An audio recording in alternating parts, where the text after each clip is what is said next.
금 가격이 국제 정치와 경제적 기류에 민감하다는 것 모두 알고 계실 텐데요. 오늘은 이 엉거주춤한 흐름을 보이는 듯 하더니 조금 이상한 움직임을 보이고 있는 금의 현황과 전망 살펴보도록 하겠습니다. 네, 금 가격이 온스당 1,900달러대를 넘었을 때 그때 금의 매수 포지션을 하셨던 분들이 계셨다면 이번 주 들어서 상당히 난감하셨을 것 같습니다. 13일에 발표된 미국 소비자 물가지수가 소폭 상승할 것이라는 예상 때문에 금 가격을 1,830달러에서 1,850달러대에 머무르게 하는 영향이 있었는데요. 그런데 미 노동부에 따르면 미국 소비자 물가지수, 이 애널리스트들의 예상처럼 지난 11월 0.2% 오른 것에 이어서 2달 연속 상승을 했고요. 전년 동기 대비 1.4% 상승한 수준 보였습니다.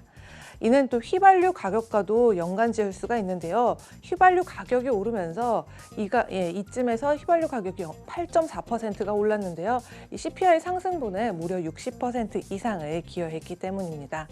그리고 이 바이든 행정부의 경기 회복 기대감에 맞물리면서 기대와 우려가 공존하고 있죠. 그래서 고용 회복이 더딘 만큼 그럴 가능성이 적다는 의견도 있긴 하겠지만 아무래도 인플레이션이 관심 키워드로 떠오르고 있는 요즘입니다. 그래서 잠시 옛날 생각이 떠오를 수밖에 없는데요. 1970년대에는 이 석유 파동 때문에 인플레이션이 있었고 그때 상당히 금값이 강세였었죠. 그리고 1976년 중반부터 1980년 1월 사이에 금 가격이 무려 또 518%나 급등을 했는데요. 1980년대 들어서 인플레이션이 꺾이면서 금 가격이 그때쯤에 이렇게 약세를 맞이하게 됐습니다.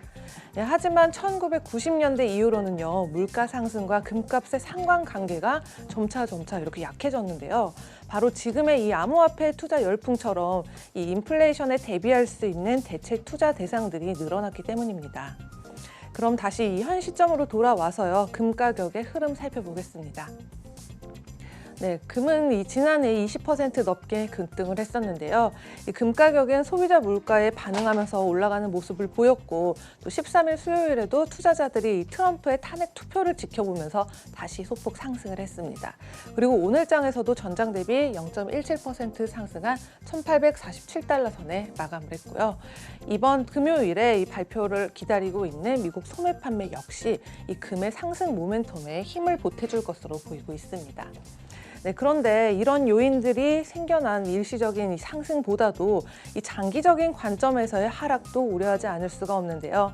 이 12월 미국 고용이 14만 명 감소했다는 발표 뒤에 이 금값이 80달러 하락을 했다는 건 바로 이 앞뒤가 안 맞는 움직임이었기 때문입니다.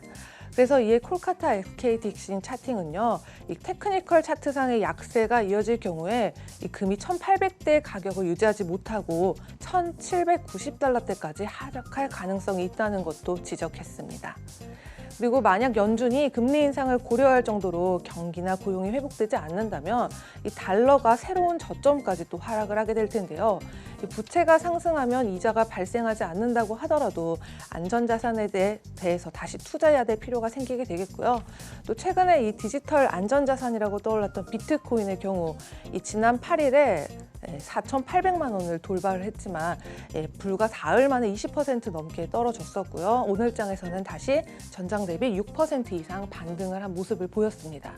네, 그래서 이럴 때는 이 변동성이 강한 비트코인이 아니라 기존의 안전자산인 금을 선택하게 될 수가 있겠습니다. 그래서 최근 들어서 정리를 하자면요.